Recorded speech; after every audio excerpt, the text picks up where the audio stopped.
show is AD on the radio. What? Today on the show, we go backstage to talk to Kirk Hammett of Metallica about Hendrix, Hardwired, humble beginnings, and which member of Metallica knew they were going to be the biggest band in the world. Not only that, but I talk about what it was like going on stage in front of 40,000 screaming Metallica fans and a Beastie Boy.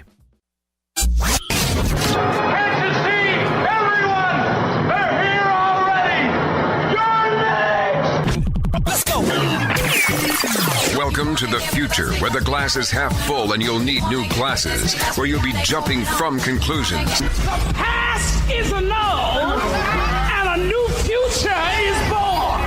Never before in history has so much meant so little to so many. AD on the radio.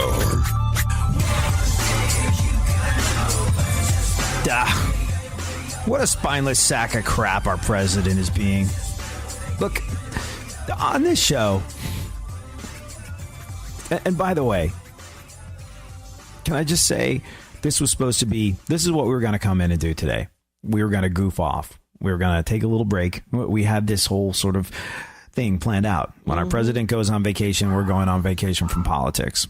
And that's what we were going to do. We're going to have a laughy jokester time, and we're going to let you hear the conversation that I was lucky enough to have with Kirk Hammett of Metallica. We're still going to do that, but but stupid Nazis ruin everything. And like I said, what a spineless sack of crap our president is being. On this show, when there were riots in Ferguson, when there were shootings in Dallas, you know what we were quick to do? We were quick to name names and denounce individuals and call a spade and say that violence is wrong, and groups that perpetuate any kind of violence or violence that's done in a name of any specific group, well, that's very easy. That's wrong. There's a lot of gray. There's a lot of gray in the world. And this show, we spend a lot of time in that gray. There's a lot of times where we refuse to accept a simple answer. People in this day and age love a simple narrative for a simple people. Love an easy answer, a bumper sticker size solution to what's right or wrong, black, white, whatever. People like something that can fit on the back of part of your bumper or in a meme. And we think that's a gross oversimplification of things and a dumbing down of people. And we spend a lot of time in the gray. We spend a lot of time seeking out the truth in the not so obvious places. We spend a lot of time saying, hey, it's not so simple. Before you jump to judge, let's stop and talk about this. Doesn't matter what the issue is, but we like to be the cooler, more thoughtful head that prevails in the marketplace of ideas. But there is something that is really simple and easy to understand when it comes to the idea of right and wrong, and that's violence.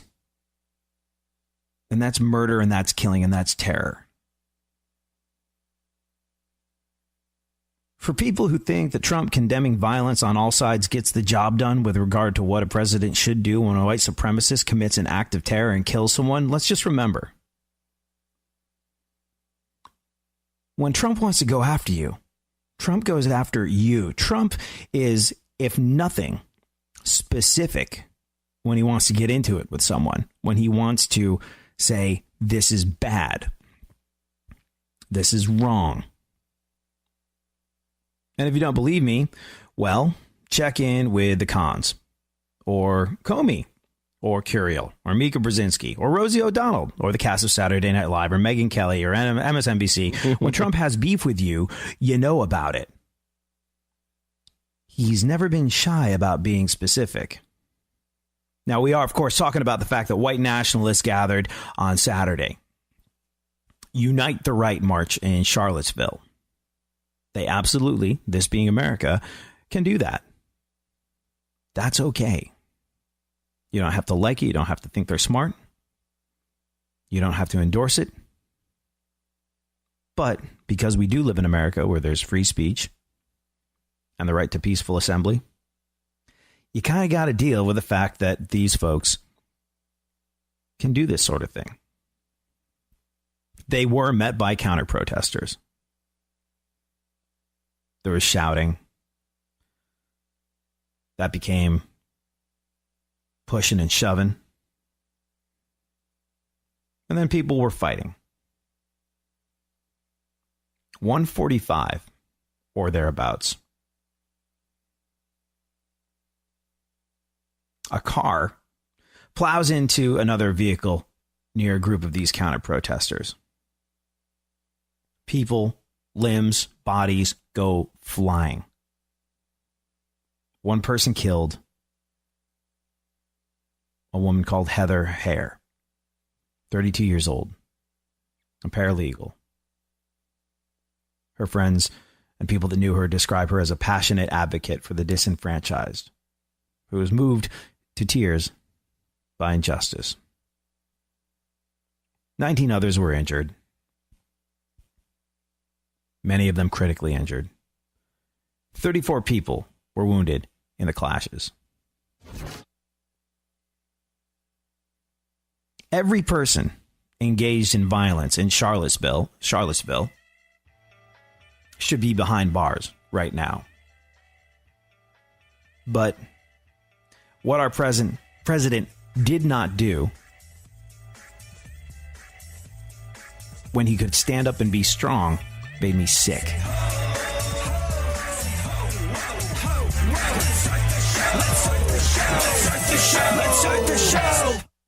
Real radio. 104.1.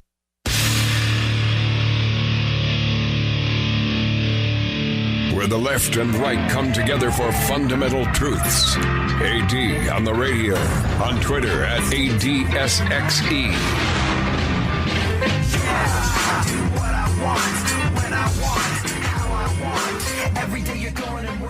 You know, strangely, there's an opportunity for unity in this, an ultimate act of division. Contributor to the show, buddy of mine, and incredible blues harmonica player, Clay, hit me up. He said, I like how everyone's cool with Antifa or Black Lives Matter and their violent rhetoric and actions, but not a gathering of cosplay Nazi basement boys. 99% of white people in this country point and laugh at crap like this. But the bubbled left wants to paint us all with that brush. This is exactly where identity politics get you as long as you still let everybody participate. It's a crap sandwich leftists will continue to make by isolating white men, and they will continue to eat when they push too far. And you know what? He's absolutely right. In this moment of incredible division, there's an opportunity for unity. And I suppose that's why what Donald Trump failed to say and what Donald Trump failed to do in the wake of the violence in Charlottesville that resulted in 1 death and 34 people injured. I guess what I am angriest at is the fact that he had an opportunity to unite folks in a very clear and decisive way. Look,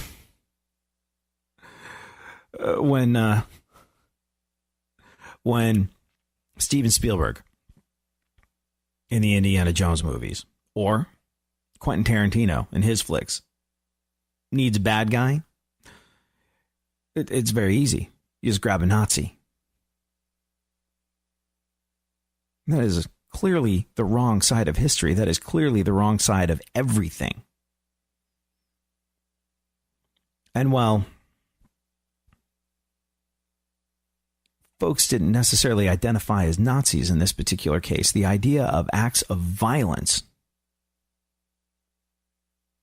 motivated by racial hatred and the idea of white supremacy, well, that's a gimme for any leader, any real leader, anyone with spine or backbone can stand up and go, hey, that was unquestionably wrong.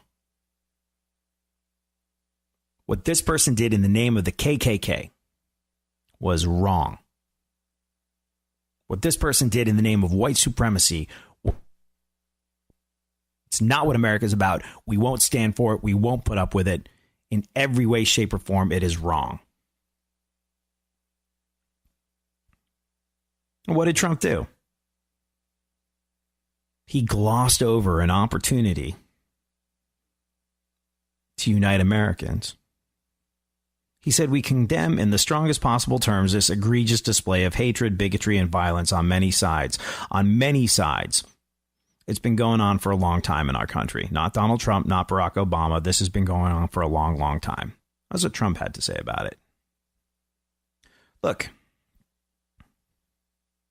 it is indisputable that there have been acts of violence on either side of the political fence, either side of the racial fence, either side of any kind of divided fence in this country. And on any other day, what he said, that would fly.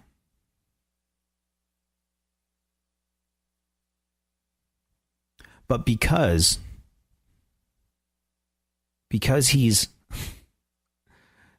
too freaking spineless to alienate people that think he's just the freaking greatest, he was afraid to name names. This big, brash guy full of all sorts of bravado really just wants to be liked. And trust me when I say this, I don't think that he's a white supremacist. I don't think he's a member of the KKK. I don't think Donald Trump is even a racist, but he's too much of a sellout to name the names that, Vice President Mike Pence was quick to do. Pence said, we have no tolerance for hate and violence from white supremacists, neo-Nazis, or the KKK. They are dangerous fringe groups. How hard was that? Doesn't that sound strong? Doesn't that sound like the type of person that you want to get behind? Someone who's clear and who's decisive? We condemn in the strongest possible terms this egregious display of hatred, bigotry, and violence on many sides. On many sides. It's been going on for a long time in our country. Not Donald Trump, not Barack Obama. This has been going on for a long, long time. Trump. We have no tolerance for hate and violence from white supremacists, neo-Nazis, or the KKK. Dangerous fringe groups. Pence. Which one of those people do you think knows what's up? Which one of those people would you be proud to stand behind in a situation like this one? This is not a time to ask people to read between the lines. This is a time to say what needs to be said. This is a time to unite Americans this is a time to unite Americans under the flag of what is right. Tremendous missed opportunity.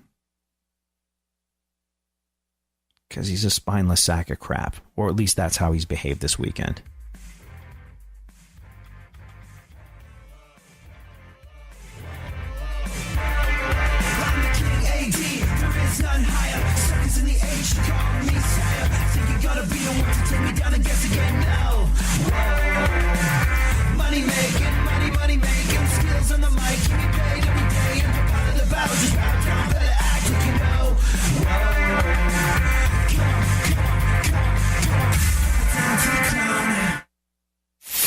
For more stimulation and less irritation, 9 out of 10 doctors choose KPRC AM 950. Houston's more stimulating talk radio. Don't get the blues, get all the news. We mean all of you guys out there in Radioland. All aboard! He's back. AD on the radio. Give it up, yeah. Give it up, yeah. Bring this on, come on, come on.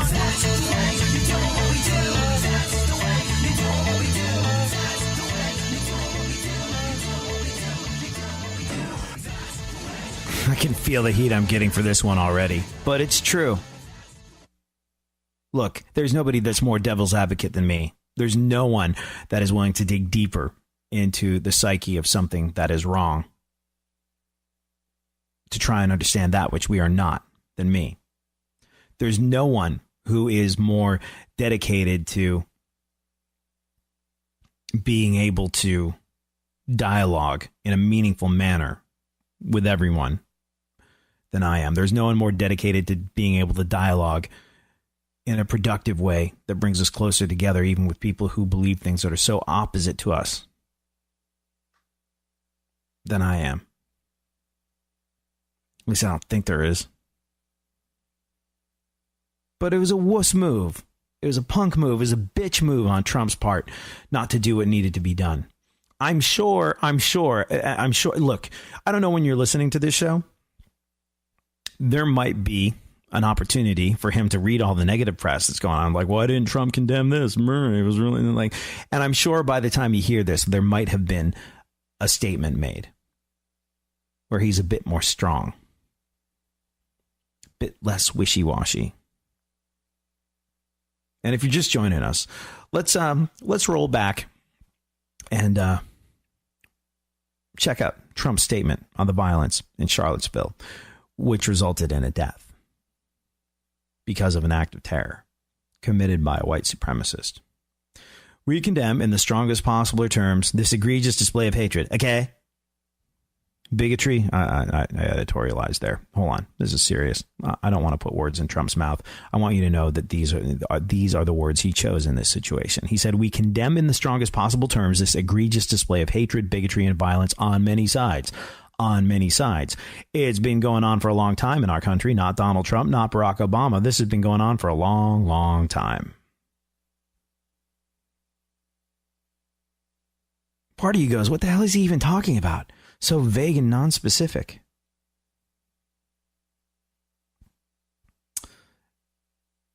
What Mike Pence said, his vice president, I find entirely more easy to get behind. He said, we have no tolerance for hate and violence from white supremacists, neo-Nazis, or the KKK. And he called them dangerous fringe groups. Even Newt Gingrich said Trump should have been stronger on this. He said every person engaged in violence in Charlottesville should be, frankly, locked up. But the truth is the same on college campuses. It's true across the country. We have to decide violence is unacceptable even in free speech, but you can't have violence. He also went on to say that President Trump should have been stronger against the KKK and white supremacists, and probably will be going forward. Right.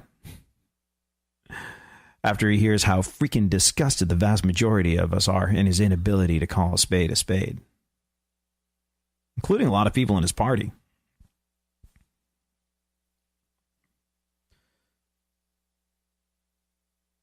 Let's see here. This isn't a time for innuendo or to allow room to be read between the lines. This is a time to lay blame. This is Gardner, rising star of the Republican Party.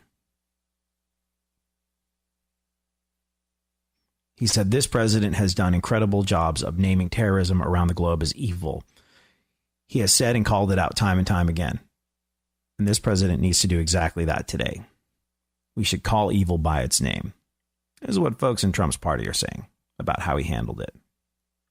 Let's be crystal freaking clear on this one. This was an act of terrorism. This dude, 20 years old, James Alex Fields of Ohio,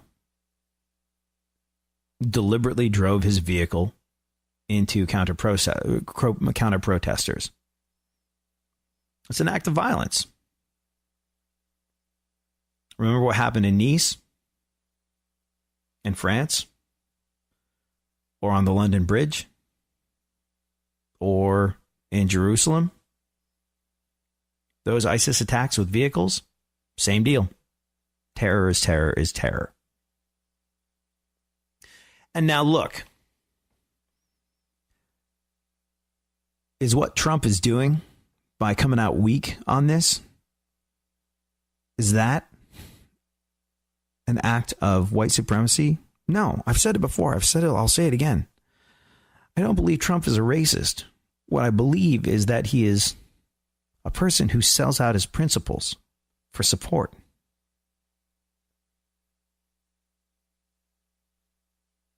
And if you don't believe that he's emboldening white supremacy by wussing out on this,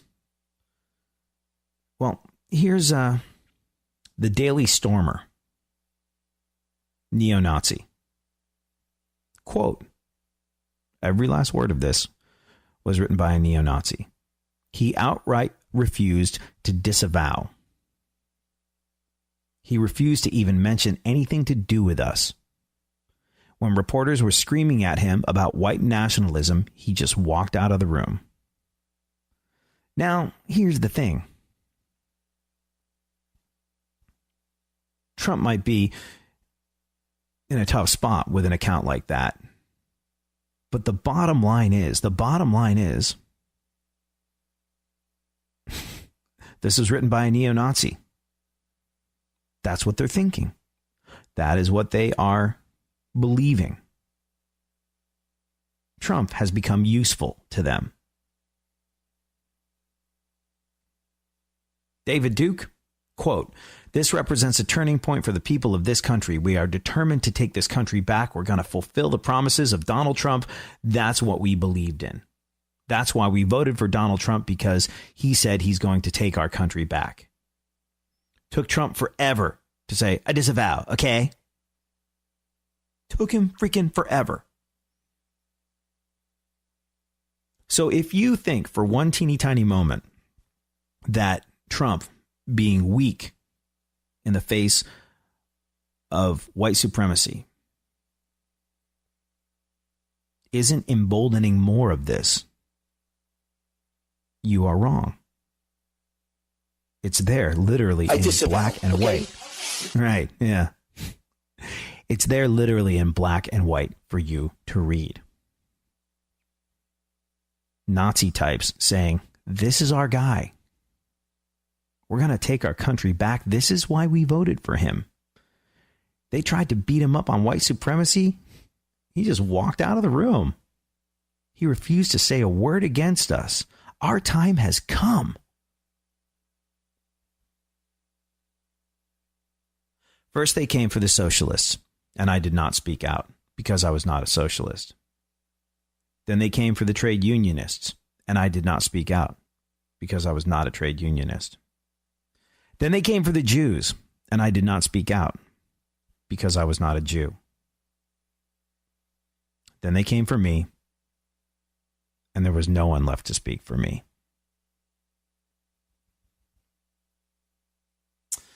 All right, Funkhauser.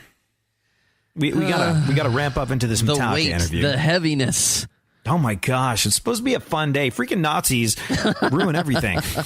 Every time. Ugh. All right, let's see if we can get some funny. This is My Witness News. In no way, shape, or form fair, and certainly not balanced. And now, super producer to the stars, Barry Funkhauser.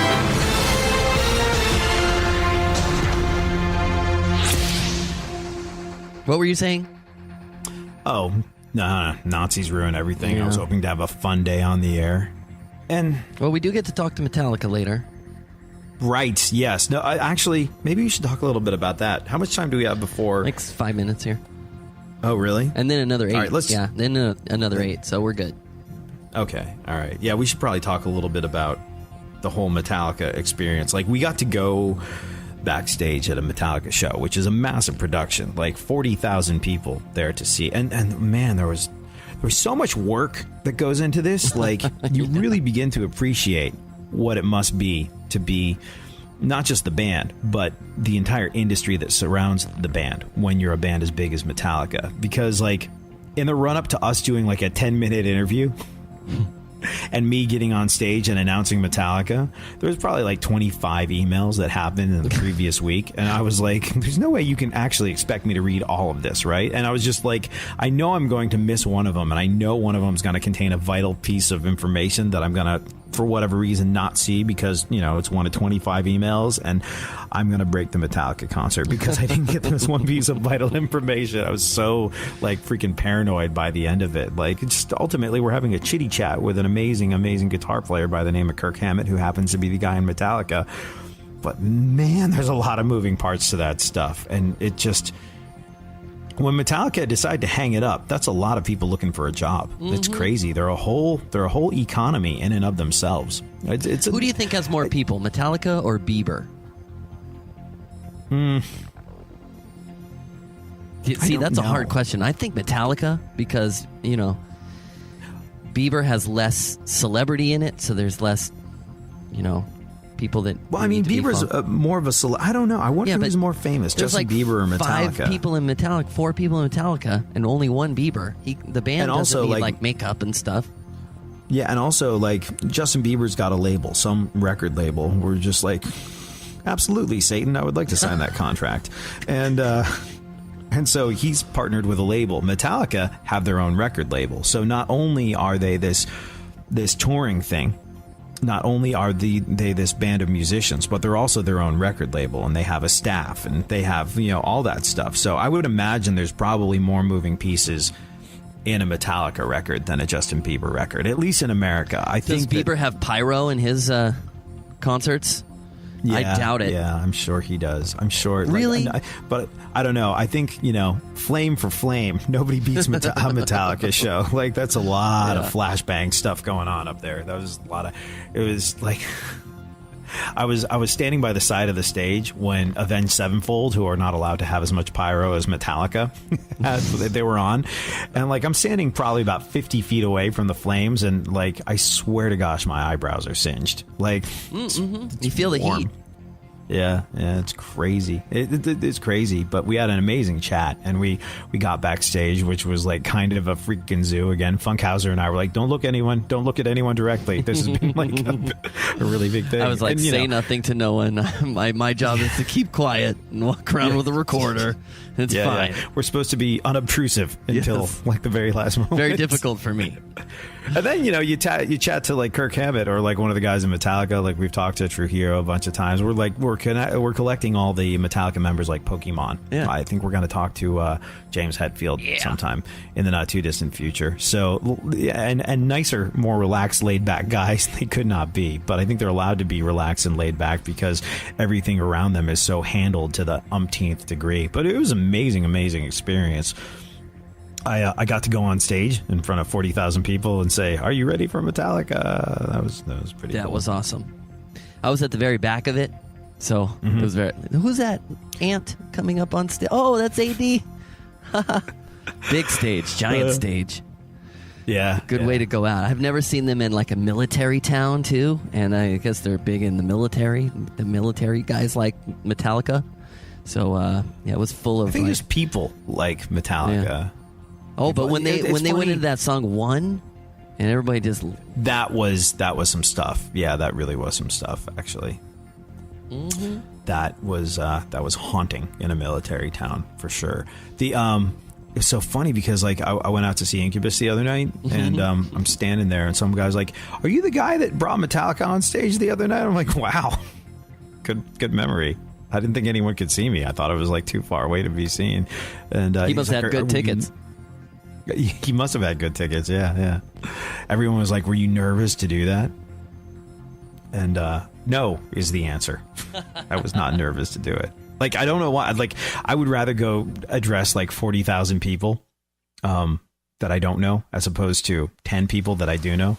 If you ask me to give a speech to our sales department at the radio station, I'll be like, "Oh man, now I have to really think about what I'm going to say." 40,000 people that I've never met before. That's cakewalk. But there was one thing that actually really freaked me out about the whole thing. You just know you're done. You're longing for that shining sun. You walk these streets most every day. You're waiting to get washed away.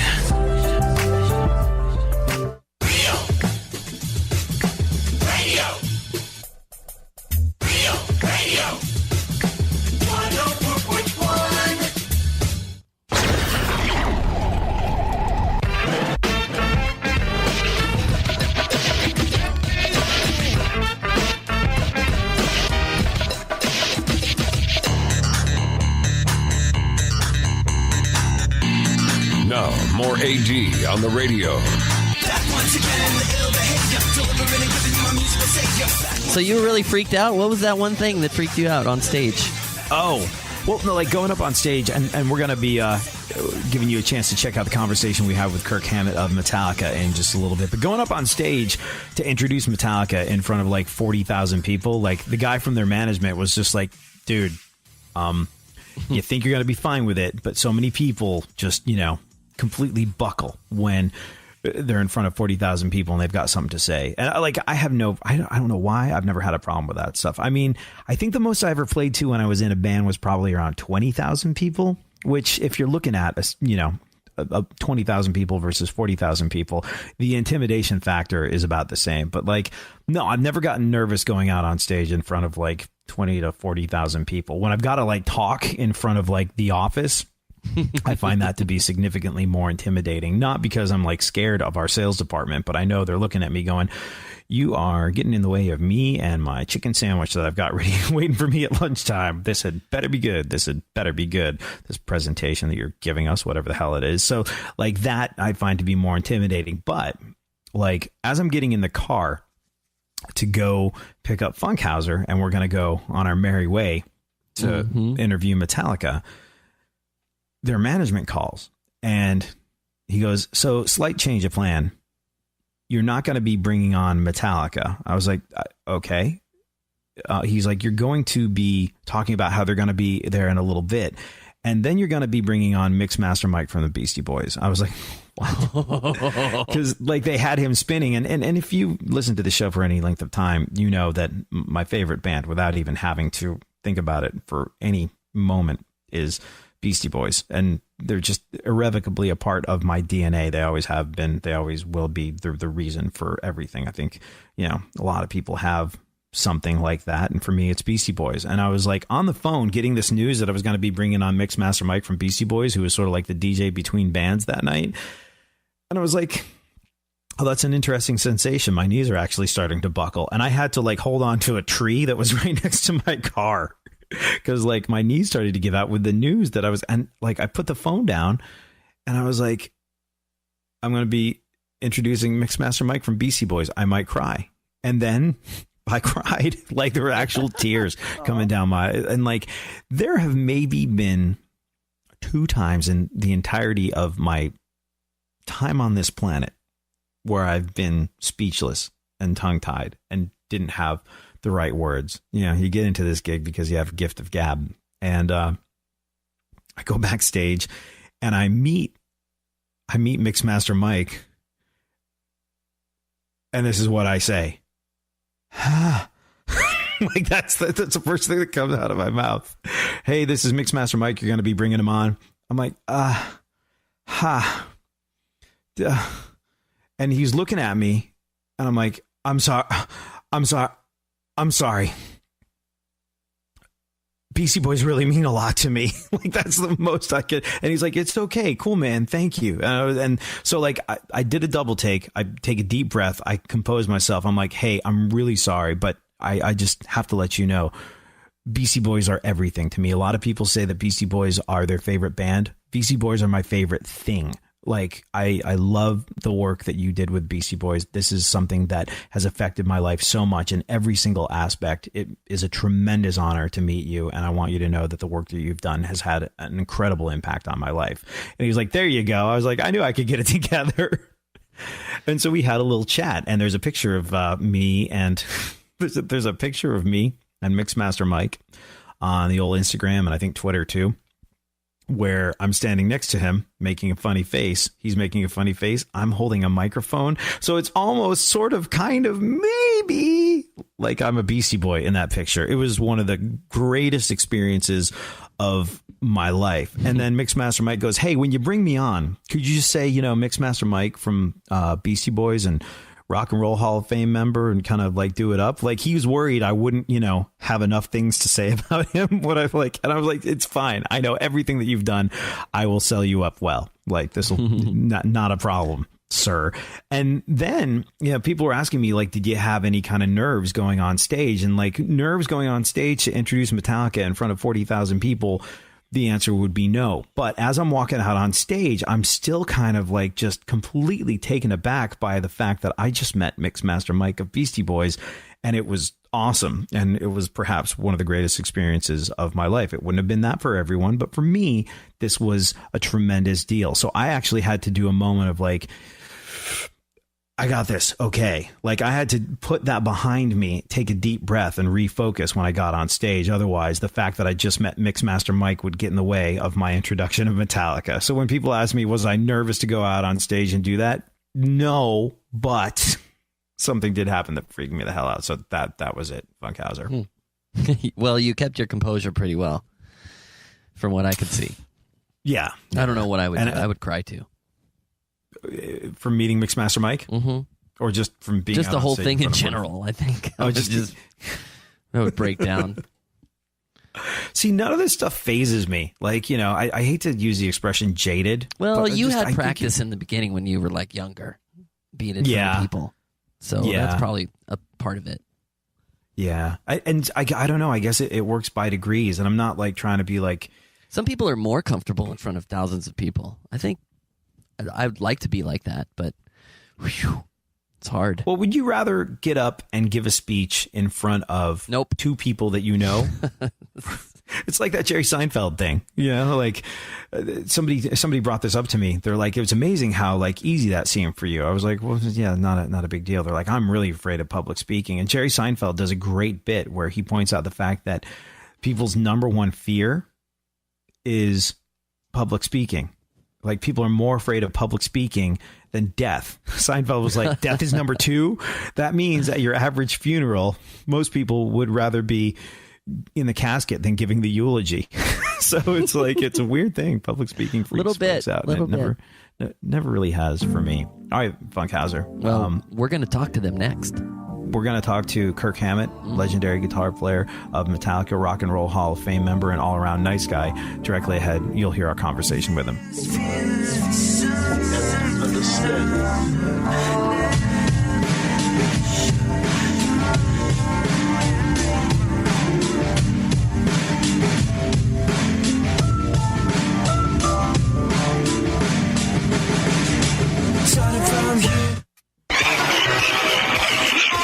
There's something happening here, and you should know what it is. The Dumbing Up of America. Now, more AD on the radio.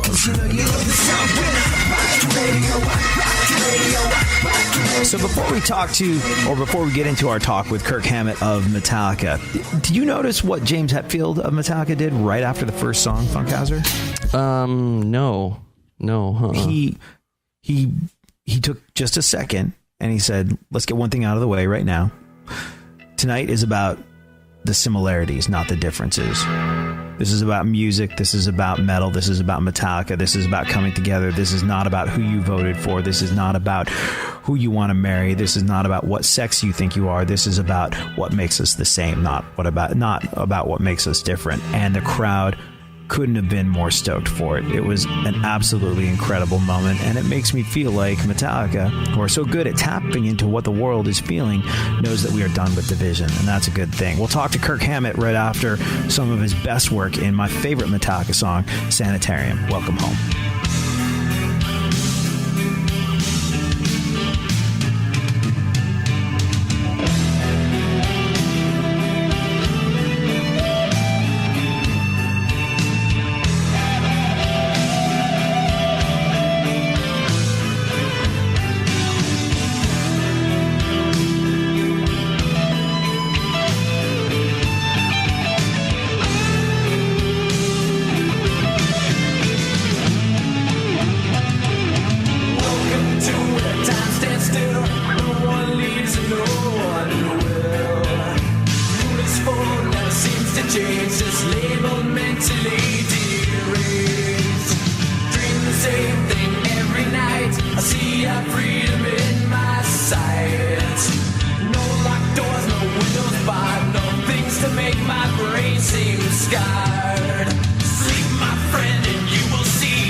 our heads are in their hands. A violent use brings violent plans. Keep him tight and makes him well. He's getting better, can't you tell? No more can they keep us in. Listen, damn it, we will win. They see it right, they see it well, but they think this saves us from our hate.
I guess we've kind of started, haven't we? This is already awesome. Fortunate enough to be here with Kirk Hammett of Metallica fame. Thank you so much for allowing us to. So this room is where you practice before you go and rock. This is our what we call the tuning room.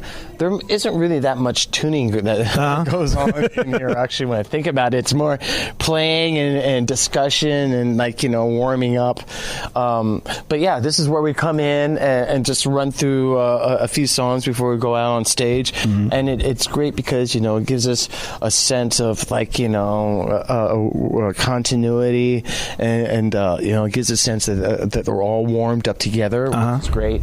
And, it's also gives us an opportunity to work out any sort of things that we need to work out or, any changes or whatever, or, just rehearsing a song that we haven't played in 10 or 15 years. There's still a few songs out there that we haven't played in that long a time. And, if we decide to play one of them, we'll come in here and knock it out. Well, we're privileged to be in here. So I've never gotten a chance to talk to you before. So I have to ask, if you had to pick one record or artist or maybe a performance you saw or maybe something you saw on TV that made you go, okay, this is it. Music is it for me. What do you suppose that might have been? In my past? Yeah. No, going back to day one. No, I'll tell you. I mean, there was, I was 13 years old, and the Woodstock movie came to our local theater, and me and a couple friends went to go see it because we went mainly just to see Jimi Hendrix. Forget about all the other bands that play. Oh, okay, Santana's cool, but all the other bands are just all a bunch of hippie stuff. But we wanted to see Hendrix, right? And we not really had ever seen any footage of Hendrix before that, right? This is before video or anything like that. And so, access to the footage of Hendrix playing was really, really rare. Right. So we went to the movie to go see footage. And I can remember just sitting there and being so blown away by what I was seeing and what I was hearing. And then the next film after the Woodstock film was a documentary about Jimi Hendrix. Mm-hmm. And it showed Jimmy from, the beginning of his career to the end of his career. And I was just blown away. I could not believe what I'd just seen, because I was somewhat familiar with his music, but seeing him perform it and execute it, and seeing a part of his personality on stage, and all the little idiosyncrasies of his performance, of his playing, of his sound, it just hit me so fully that I thought to myself, that's what I want to do. I want to be that guy. Right. I want to be that guy. I want to be that guy. And it wasn't important to me whether I was like, a huge successful star or not. I just wanted to be able to play guitar like that. And I wanted to be able to express myself in that fashion, and all those many ways that Jimi Hendrix was able to express himself, because he was able to play just about any type of music, right? And his music had just such a wide range of styles that influenced it and are in his music. And so for me, he was like the complete picture. I mean, it's a guy, amazing performer, amazing guitar player, amazing songwriter, super charismatic, super cool looking, amazing sound, tone, his personality seemed to be cool, didn't seem like he was an a-hole or anything like that, all those things resonated so deeply with me. One thing that I get watching you on stage that I totally get watching Hendrix, his guitar seems like an extension of him. It's not so much someone playing it, it's the sounds that are coming out of him and that guitar, same thing together. Like when I see you on stage, just everything from your facial expressions to how you're moving to it just seems like you and the guitar are one thing, and that's an intensely Hendrix thing. Yeah, I will not deny it. I mean, people don't really see it so much because, Hendrix doesn't have the exposure, or, he's just not as popular as he once was. I mean, at one point he was the biggest thing on the planet, But that's a very astute observation on your part. Thank you very much. But yeah, I mean, he's such an influence on me that, I mean, even the way I practice is directly comes from Jimmy. And the way he practiced is he would cradle his guitar all day, all night, and that's pretty much what I try to do. I just try to cradle my guitar as much as I can, play as much as I can, and I'm just So you go from seeing Hendrix to 1983, getting the call to go audition for Metallica in New York, where they're making their record, and if I'm right about this was like the first time you'd left California. Yeah, absolutely. So did you even have a tiny inkling of an idea at age 19 or whatever it was when you're leaving California for the first time, that all these years later, 30 plus years later, you'd be doing what we're doing here today? There are tens of thousands of people in every single town waiting to see Metallica here in 2017. You're number one all over the world. It's unreal. I'm sure you were ambitious. I'm sure you wanted to go for it, but did you have any sense of any of this being possible? No, not in my wildest dreams. I don't think James did. I don't think Cliff did. I think Lars might have had a clue. Well, all it takes is one of you. Yeah, I think Lars might have had a clue, because he has that amazing foresight. But for me, I just wanted to figure out a way to make a living playing music, and that's really, really all I was expecting. Talk about low expecting here, it's right here. But then we started. I started playing shows with Exodus, and I could see, how I could turn this into a living if I played, locally as a local musician, and maybe gave lessons, to people, and maybe did the odd, studio session, that I could probably make a living out of this. And that's really where I was headed to.